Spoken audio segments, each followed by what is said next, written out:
So our guest today is Danielle Newbold. If you don't know her, where have you been? Living under a rock. Tell us, what do you think about Danielle? What's your first immediate thought? I just love her personality. She is just so sweet and so bubbly and so happy all the time. And I think she's spicy. I think there's more to her than that. I think that... I'm not saying it's not genuine. I'm not saying... Right. Yeah. So that's definitely the persona. And yeah, she is like a sprinkling unicorn dust. Yeah, that's a good way.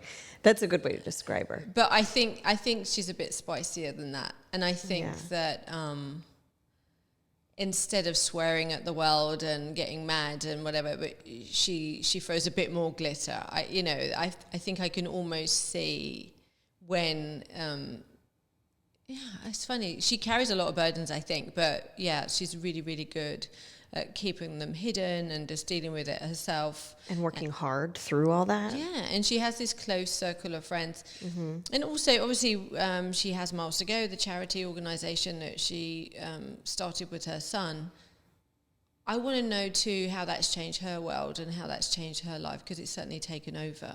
And I wonder if, despite it being born out of the fact that Miles, recognised the need and she wanted to see how she could fulfill his wishes and the wishes of those people that needed their help, I wonder how much it's fulfilled her too. Right. I feel like this has really given her an identity. Absolutely. But I mean, not to say that she didn't have one. I didn't know her as well beforehand. I mean, really, Miles to Go has been everything I've known about Danielle. I think we knew each other briefly beforehand. So, yeah, it's taken over her world. And I want to know how that's affected them, their family, and what she wants to do with it next. Hello and welcome. My name's Carey Sheffield, photographer and CEO of my own successful business. I'm also the host of SheNETWorks, a great believer in lifting up women and loyal supporter to those that are around me. We are all surrounded by incredible women who are breaking the molds in this thing called life. Behind every successful online persona is a real person facing struggles, failures, and living real-life stories that don't always have happy endings. We will have an honest conversation, dispel this myth of perfection, and find out what they consider a success, how they achieved it, and learn what they are still reaching for. You are not alone. Join the conversation.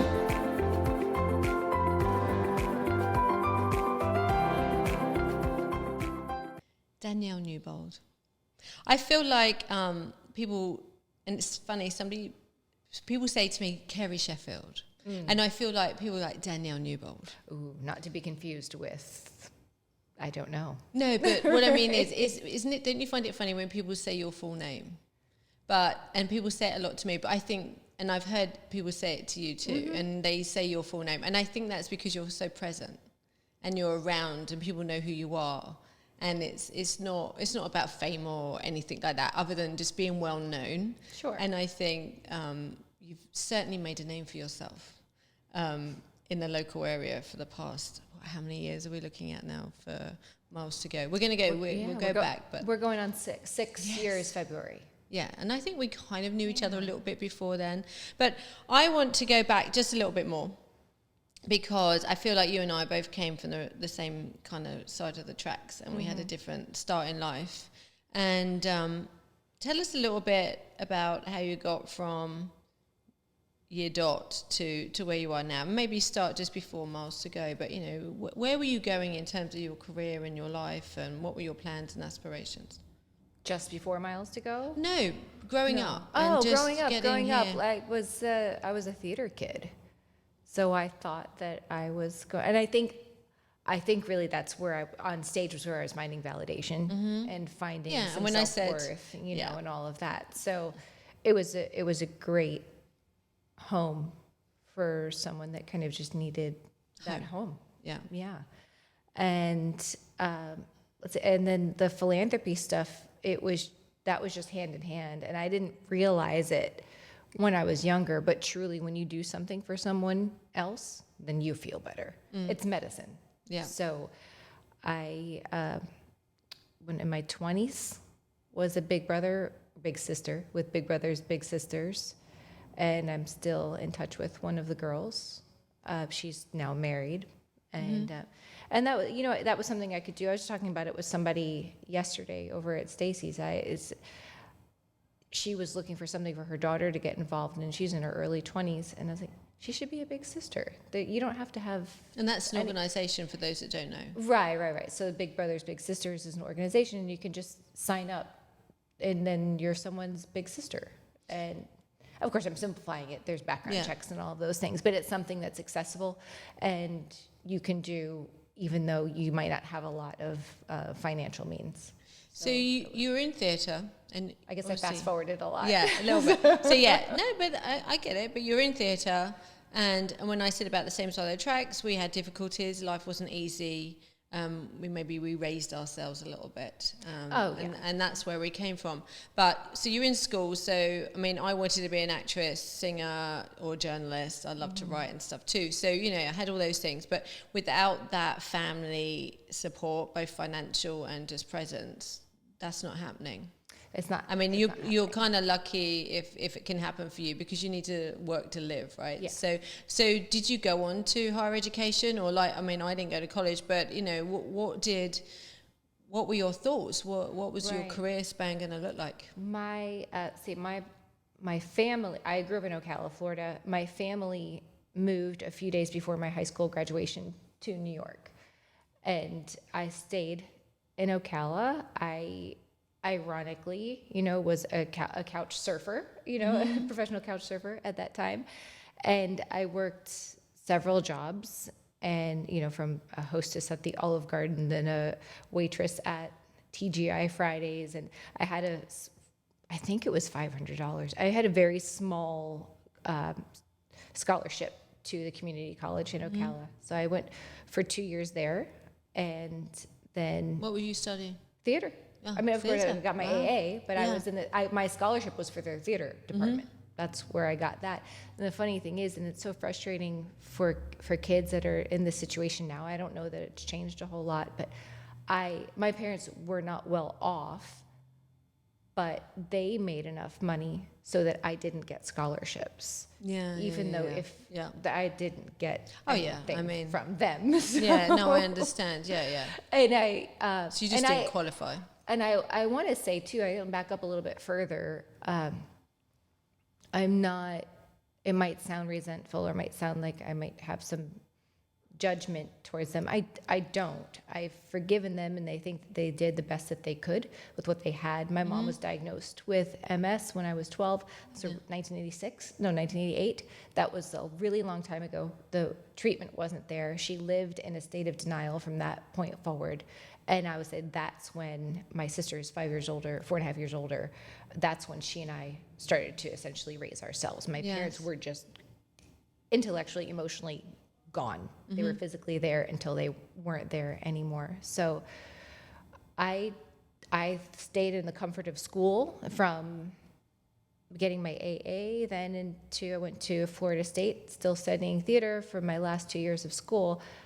Come to the realization, I'm surrounded by people that are certainly more talented, that have a backup plan, or if they fell, someone to catch them. So I stayed bartending at Fridays in Tallahassee until somebody else said, hey, do you want to come interview at my work? And I did, and I got a job selling Yellow Page ads. If that doesn't date me. I know, and I did the same thing. I did that too. So I feel like, and like you, I hold no resentment. No one needs to feel guilty for me. No. And I think we all have a predestined path. We may diversify from it somewhat, and but life is what it is, and it's what you make of it, and you made something of it. But yes, I did the Yellow Pages, soul sucking though. I remember Yellow Pages. You sold them too? Yeah, I did it. Oh I just remember we had that conversation before. But I sold everything. I had to go straight into sales, and Yellow Pages and water coolers. Okay. I actually had my face on the side of a water cooler truck. They made me the face of the company. You had a good face.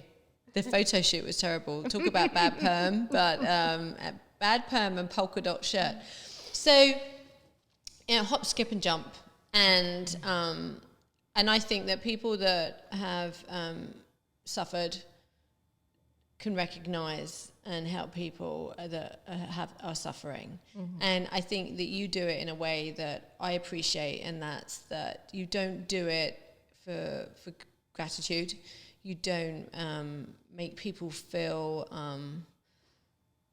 like they need, what's what I'm looking for? I lost my train of thought. But I've seen people treat people that are in need like their pet, and I've lost my words for this. But you know, you got to put some pride in the person in front of you.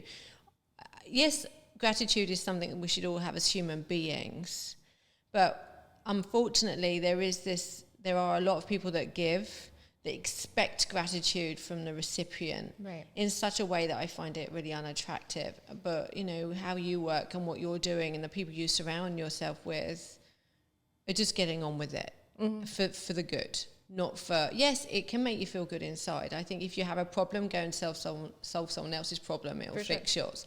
But when you're doing it for plaudits or accolades or for something that isn't the good anymore, you know, then it's sour. It's not attractive. I mean, I literally handed out one of your bags today, and he kind of just, and I don't make a big thing. I say, this is out of the car. This is for you, and it was in arm's reach. It was perfect, and it was only in my rearview mirror. I watched him having a look in the bag, and I was like, that's a nice little bit of joy I've given someone. So. Go back a little bit. You're a big sister to brothers and sisters. That's obviously an organisation I don't really know much about, but it sounds amazing.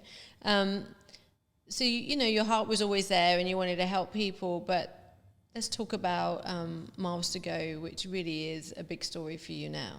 How that started. I know you've told this story many, many times, but yeah, just talk to us about it and where it came from. And it's funny because I think about this, and then my husband has said this quite a few times in a prideful way, because he's proud of me, you know, what we've done, you know, as a community. But he's like, Miles to Go wasn't a thing. It didn't exist before it did.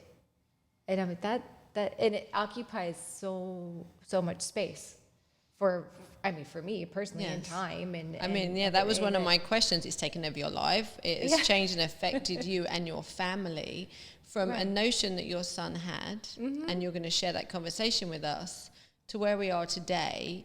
Your life has completely changed 100%. Right. And I'm only seeing even 50% if I see that much of you. So, you know, heaven knows. I mean, I know that it took over your house for a period of time, because I saw, and you know, it's a pretty big house to be taken over, but it really did. If you didn't trip over a graphic T-shirt in the first couple of steps, then it was definitely the deodorant that got you next. So talk about, sure. talk about that journey. So Miles, I had decided in the middle of 4th grade that we were going to homeschool. I think I'm a great mom. I'm not a good homeschool mom, but Miles he was very intelligent. So the book stuff, we didn't have to worry about so much. The anxiety, a lot of other things we did. We had some stuff to work on. But so I said to him, all right, we're going to learn what you want to learn, what I want you to learn. And we're at the end of it, hopefully just going to become more fulfilled. So this is crazy. I keep my old planners, and yes, I have my paper calendar, as the people close to me know. But I was going through my home office, and I found a Post-it note. I think it was literally, this was yesterday, maybe the day before yesterday, I'm pretty sure. It said 2018 homeschooling. And it was a list of things for us to go do. And it's telling on the list, it was go to CCI, which is Canine Companions for Independence. It was go to United Against Poverty Orlando. It said MTG on it. I don't remember making this list, so I guess that was just in the time that we were figuring it out. It had about 5 philanthropic type things on there. So that, I guess we had been talking about helping people. We had Miles and his 9-year-old self, we were talking about that. We were also together every second of every day. So I don't remember what we bought, but we had just been in Michael's, in Dr. Phillips by Whole Foods. And there, as oftentimes there was someone panhandling there at that light. Miles knew exactly what was in my wallet. He had just literally seen inside of my wallet. He said, "Mom, give that man some money. I know you have some cash. You can't tell me you don't." And I did try as a mom to try to change the subject enough until I couldn't anymore. He was getting upset. I kind of have this theory that my kids ask the questions they're ready to get the answer for. If I can put them off of the question, then maybe they're not ready for it. So I couldn't put them off of That's it. That's a good metric. Yeah. So I told him, I was like, if I give him money, and I meant this 100%, I was being vulnerable with him, he could buy something that hurts him. And I'm not judging the man, but what if I help him hurt himself? I don't feel good about that. And Miles took a pause, the light turned green, and he said, okay, well then let's go do something else. And we really did. We went home and we made our list. We went up and on my computer and we were Googling, what would be most useful, and 100% convinced that this was going to be our mother-son project. And now it'll be 6 years in February that it is not our mother-son project. Yeah. And I did have an ulterior motive at the same time, just as important, where as a mom, I really wanted him to learn to accept positive attention.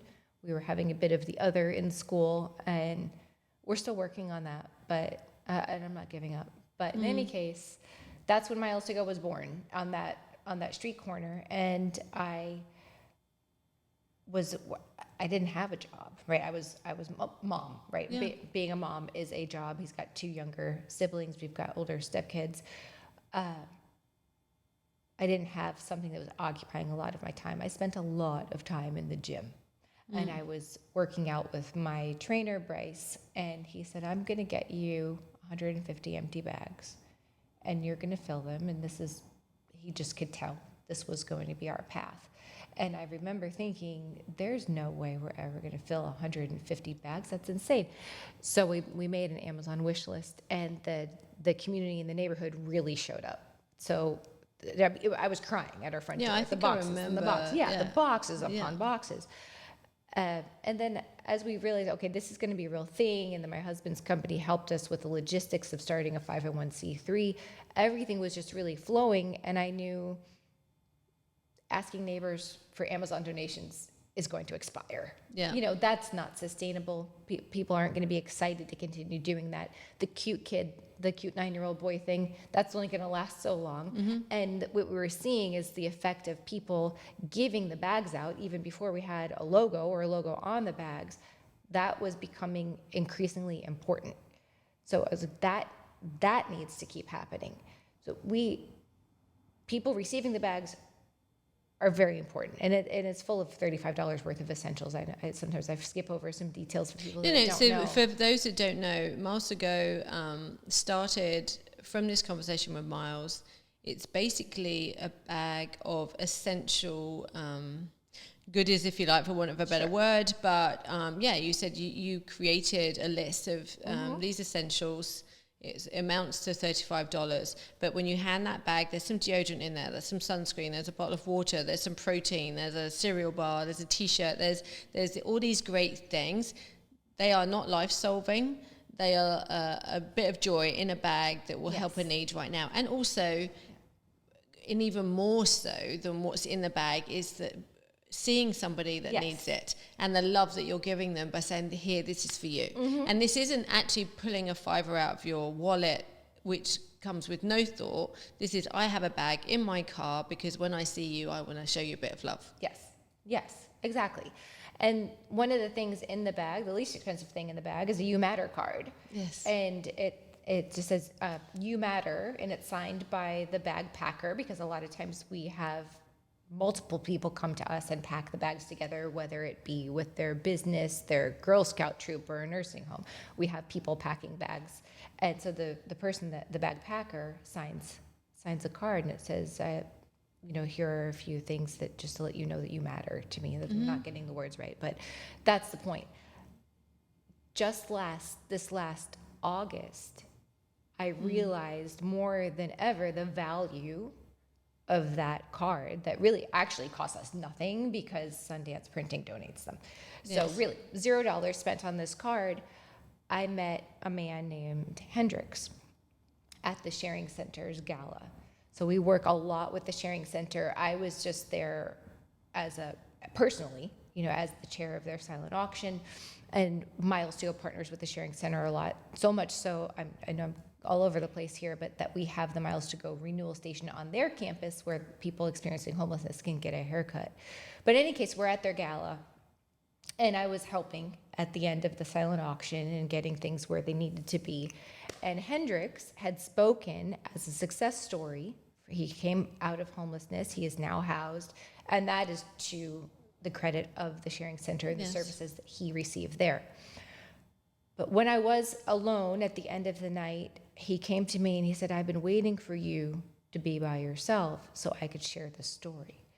He said, yeah. Oh, yeah. Oh, yeah. Sorry, ready with the tissues. I know. And I had no idea what was coming next. I knew that he had received services. I knew his story because he was just on stage telling it a couple hours before. But he said, I received so many of your bags at the Sharing Center, and I kept the card. He said, I kept a little note that was in each one of them because that let me know and reminded me that when I feel like no one cares and no one sees me, that someone does. Yeah. So then we were best friends, and I talked to him for another 45 minutes. Yeah. I'd exchanged phone numbers, and then I asked him, I said, would you mind just saying that so I can record it for Miles so he can see it? And he can see what this notion has become. Mm-hmm. And then so that there's nothing better than that. But also working alongside that moment is also other people that are giving the bags out. A friend named Julie that was at our event the other day came to me and she said, I want you to know I gave out a bag the other day and I was so excited to do it, and it made me look for people. Having it in the car makes me look for people instead of looking away. And I really did. I was the person, looking away and being extraordinarily uncomfortable because I am a philanthropic person and I am a caring person, and I also didn't want to give cash. So just Miles solved the problem. Yeah, the problem's over. Yeah. Now we're all hanging out the window. Now we're looking for somebody. Now my kids the younger kids, they are looking for someone. And God forbid we don't have a bag in the car because we've given them all out that day. Yeah. When we find someone, they're like, "But we don't have it. We don't have it. We got to go get more. We got to go get more." So to change, not even change, but to uncover and to get unjaded, if that's even a term, as an adult, to say, okay, now I have something. I have something to give, and looking the person in the eye. And to start a conversation, because one thing I learned a long time ago that from people that are in a homeless situation, and I've got to be honest, I could have very well been in that situation. The fact that 15, leaving home and taking care of myself, I never found myself in that place. It's probably a little bit miraculous. But I never did, and I was a lucky one. And there's so many reasons why people find themselves in that situation. I mean, and there's much bigger issues as to why people find themselves there. To ignore someone, even when I don't have anything, and like you, I'm probably uncomfortable with giving money. And I know that we all hear the news and say, oh, there's organised this and organised that. And I think we start to recognise people that aren't organised here. But when it's organised, Sure. We kind of get a little bit sceptical. But I just acknowledge them anyway. Yeah. And say hi. Yeah. I'm sorry I don't have anything. I mean, I have gone and got people food and come back and been shown more information than I needed to see, or had someone shout at me because they don't like spicy food or whatever. And I just think, you got to smile about that. But at least just acknowledging someone's presence. Yes. I think your bags have also made it easier for people to acknowledge someone's presence by giving them something. Right. Because, we all need to acknowledge the problem. So, your bags are acknowledging the problem. I want to talk about you a little bit with this, because I feel like there's a lot going on in your life. There's a lot of people you've had to pick up, manage, and take care of, and circumnavigate. And so, just talking about you, I also feel like Miles to Go has filled a hole in you that maybe you didn't know that you had, or maybe you needed something for yourself. Is that true? to say? And I didn't. Luckily for me, miles to go happened before the hole was visible to me. But I think it was growing. So I worked, right? I provided for myself. It is emotional hole I'm talking about. I felt when I met you, and then this happened, and I barely knew you, and through Miles to Go I've got to know you a lot more, and we do a lot together. But I feel like I've watched that, and I feel like actually it's become a thing that it doesn't identify who you are, but it gives you an identity that maybe you can put forward before people get to know you. But I do feel like it's definitely given you something that you didn't know you needed. For sure. And I was backing it up a little bit because I worked and it wasn't fulfilling. Yes. Right. I worked and I made a living. Right. And then I got married, instantly had a family because I have stepkids, realized the amount that I could get paid with the skills that I had was less than pretty much having a nanny to take care of these kids. Been there. And I was so excited to be in car line to pick Jansen up in kindergarten. I mean, I was like, this is my jam. This whole mom thing, I'm in love with it. And then had 3 kids. And I think that there's a parallel. There is something that happens to the stay-at-home mom when the kids start to become more independent. Yeah. And then it's like, who am I and what am I doing? And a lot of people, when they're in their 40s, end up going back to work or finding some type of reinvention as a female, as a woman, where you're like, I need something that's mine. And even though my son gave this to me, right, it's not without him, it's mine. Yeah. And you've grown it. You turned it into the thing it was. Yeah, he created the seed of it, but you germinated that. You put it out there, and it has grown. It gives me another question, actually.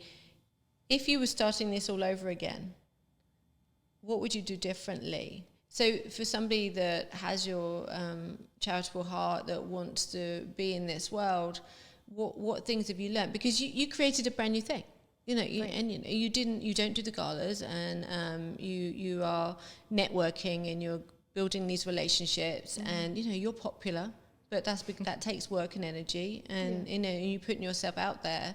But what would you do differently, if anything? And what have you learned? I mean, what big bumps did you come across? I think that I maybe because it didn't exist before, I allow myself to allow it to evolve and tweak it as we go. I think that relying more on others, releasing maybe some control, right? That is delegating some of the stuff. Yeah. Doing a lot more of that. We have, I'm going to say the word business model. There's no business plan, okay? This is all by the seat of my pants. But our business model is that we have no paid employees. Was that wise? I don't know. I kind of love that you don't. I don't want to get paid. No, I'm the reason. Right. I come to you because of that, probably. Right. And I see a lot, and I understand that companies have to pay people. Sure. But there are charities, I meant to say. There are charitable organisations that pay huge salaries. Yes. And they need brilliant people at the top, and that's the reason. Right. But I also think, it's like when I created Barefaced Brunch, because I didn't want people to invest so much money in their appearance. I just wanted them to show up. And so you have that same mentality. Yeah. And yes, you need to invest, and no one gets paid. So you do an awful lot of work. And I'm sure, like you said, there's an expiration date on the help that you can get from people. Not from me, by the way. But depends on how many kids you keep bringing to me. But no, I'm kidding. But I'm not kidding, but I'm kidding. But, what I mean is, I understand that. You must feel like you're exhausting people's kindness. But I think that if you can find the right people, that it's never worked to them, and people get from it something. Right. And perhaps I should maybe spend more time. Again, it's evolving as we're sitting here talking. Yes.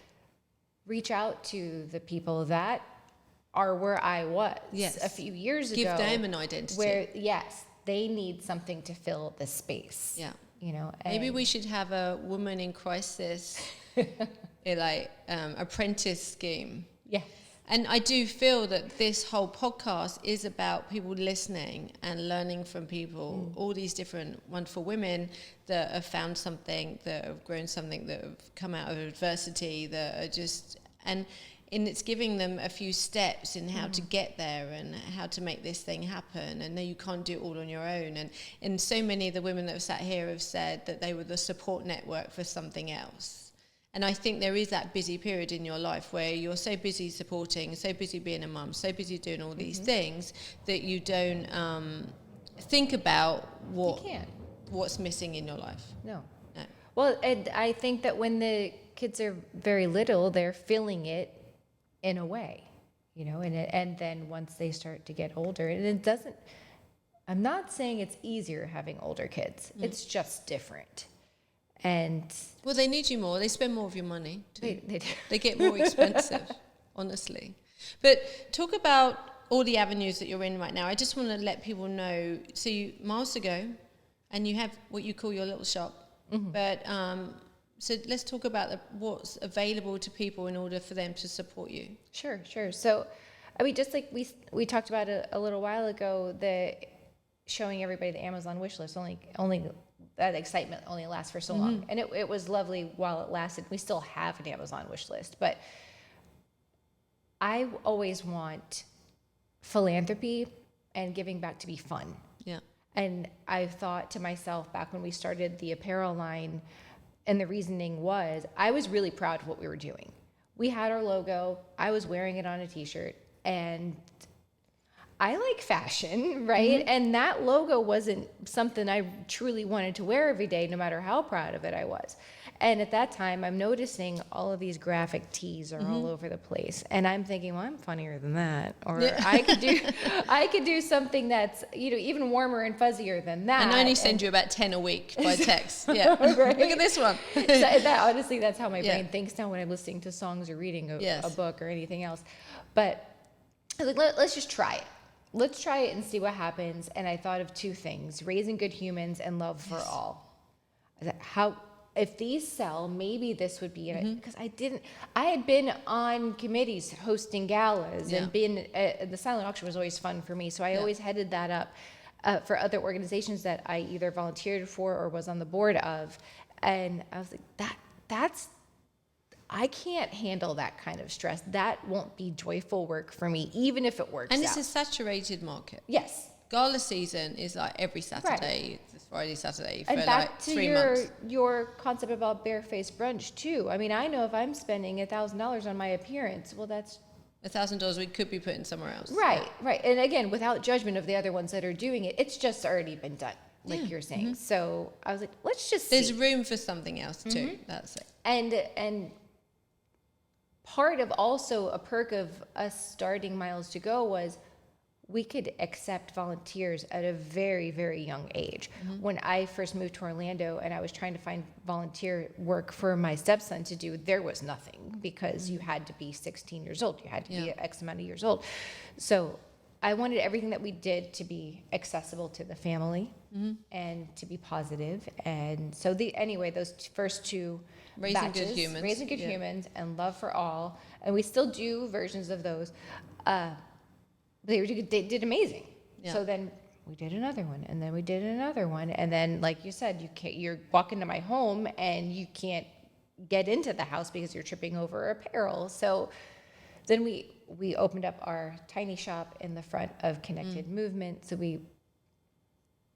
that evolved from what was my trainer's business to now his partner's business, and now we're at the front of their new place, to make a long story short, right? So it's just another community partner, and it works out great. And it's the relationship building that you have the skills to do, and you can see an opportunity and it works. You support each other. And it's that symbiotic relationship that I always want to be with and I'll oftentimes ask if somebody is supporting Miles to go, well, how can we support you? Yeah. Because then, like you're saying, then the expiration doesn't happen, right? Yeah. And it feels better. It feels better to ask. But the T-shirts and the apparel, that allows us to really not ask at all. Yeah. Buy this, and then the 100% of the profits go to buying the things in the bag. Yeah. So that's our concept. It's kind of like, I mean, I'm wearing Bombas socks right now. We're a Bombas socks giving partner. They have a one-to-one, you know, you buy a pair of socks, they give a pair of socks to partners like us. So because I am in a fortunate space where I don't have to pay myself, this job didn't replace a paying job. No.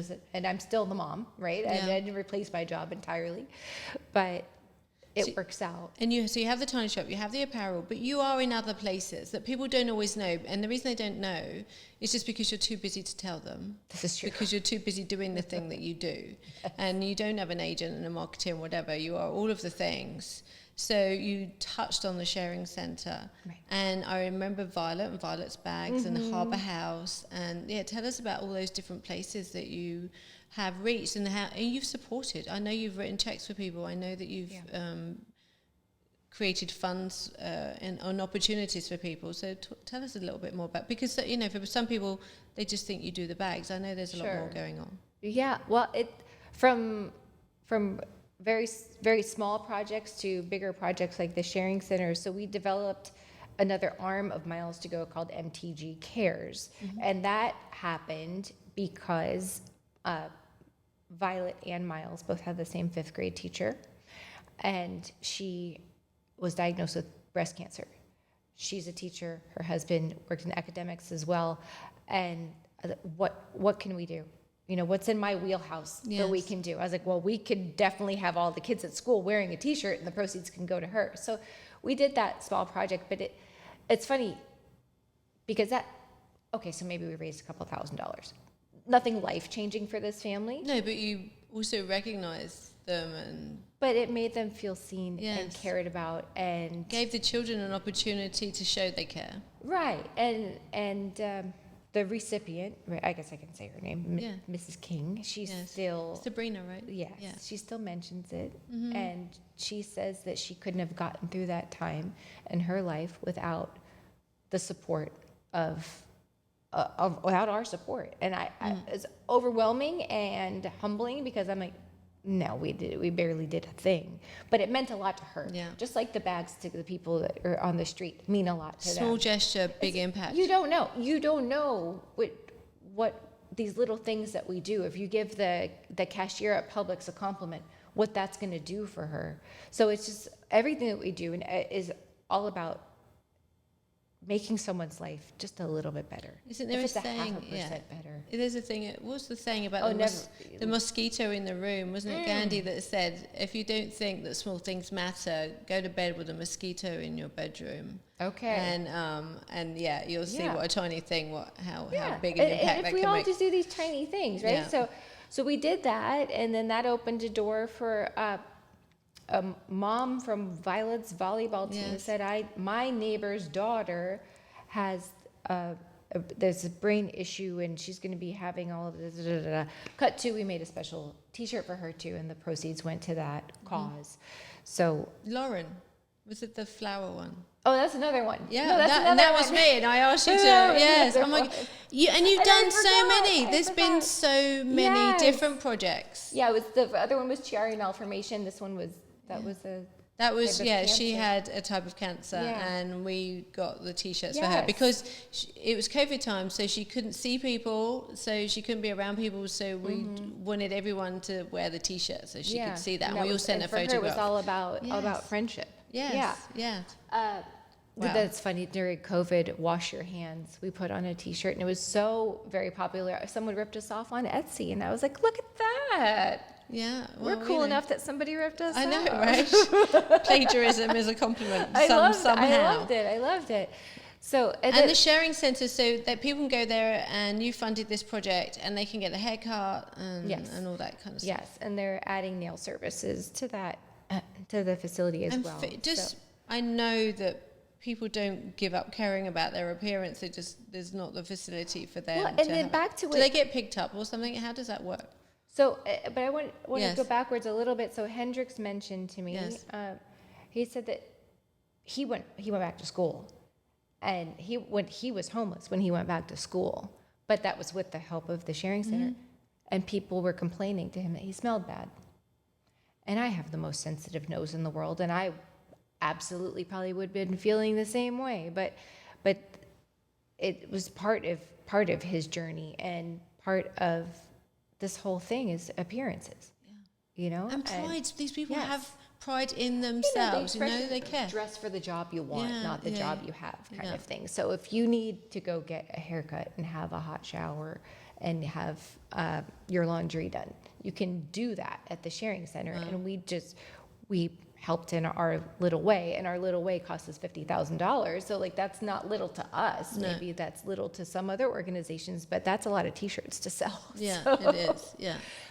So we do partner with the Sharing Center a lot. So not only do you go to their Oasis on their campus, which is 100% them, we don't take credit for any of that.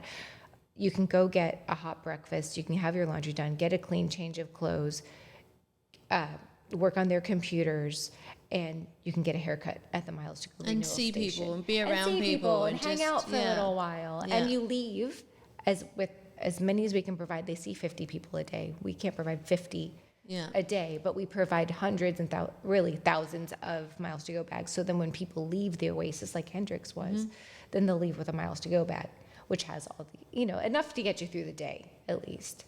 So And with all the products you've done, I mean, what I want to touch on too, what you've done in terms of not just the people that are benefiting from you. I feel like people aiding you, small businesses, and the little events you have these fairs and, these celebration days. You're also a really big networker for business.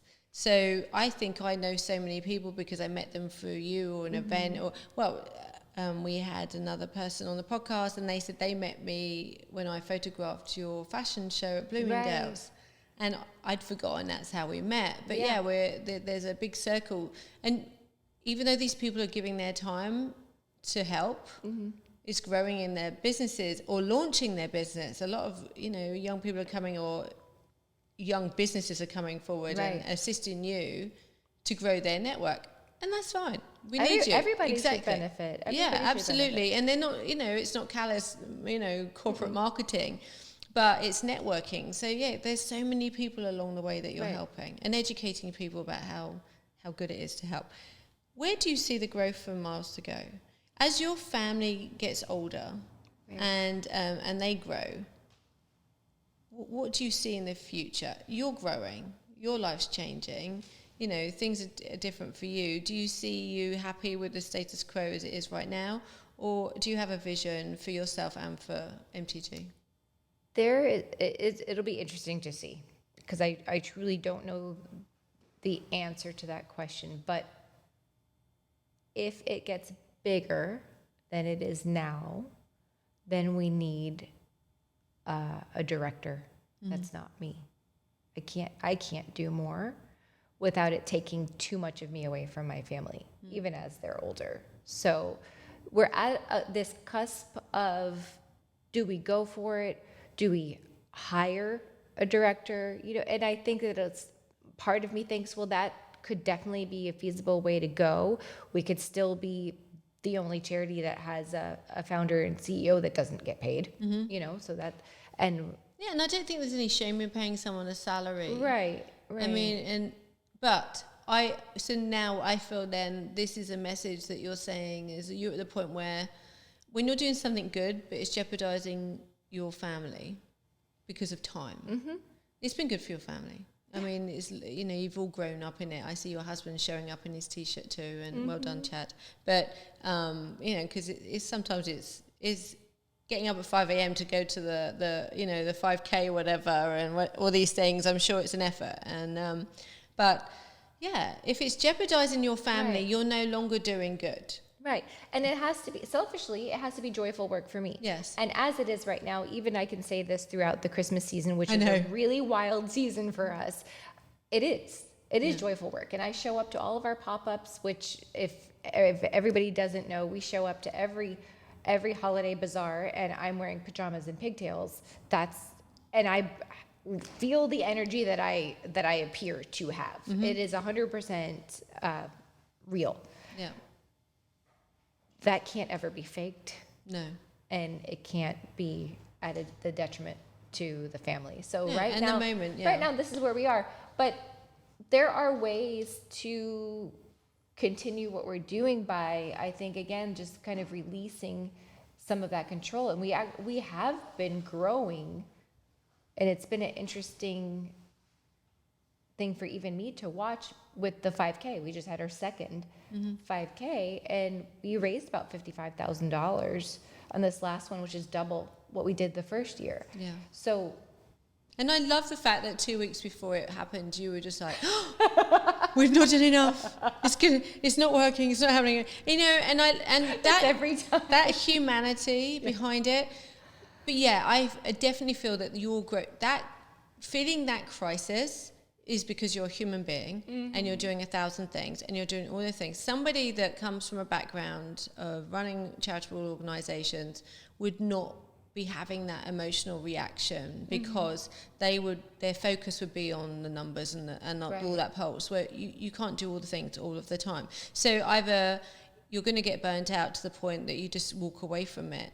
So I think you've come to that realization now that this is time. I have mentors that I've watched get burnt out. Yeah. So I'm grateful for that insight already. So that's not going to happen because I know what that looks like. I know what to look out for, and I'm not going to do it. But when it comes to our events, I would say I am more concerned that everybody has a great time than whatever our number is. We don't have to raise X amount of dollars to cover the cost of the ballroom and the dinner. Yeah. I make sure that all the cost of whatever we do is so incredibly low, if nothing, or it could be nothing, you know, and then we have our sponsors. So we do things in such a modest, grassroots way that's not really even very stressful. I just want people to show up and have a good time. Well, I want you to show up and have a good time too. And I know you're having a good time, but with less of the stress.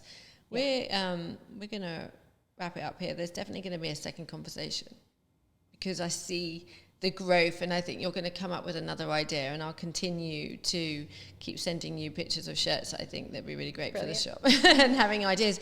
But I just want you to know, and I think that a lot of people would agree with me, isn't it wonderful that we can come from the places that we've come from and we can make such a positive impact and recognize when, you know, something is needed, because we didn't always feel that in our own lives. I think there's a reason maybe certain people get to go through what they go through because they can do good with it. But you've built such a beautiful community with so many wonderful people. Certainly I have had that effect. But, oh God, this is the worst cry I've had. Oh my goodness. I'm emotional today. But keep doing that. So many people have grown around you.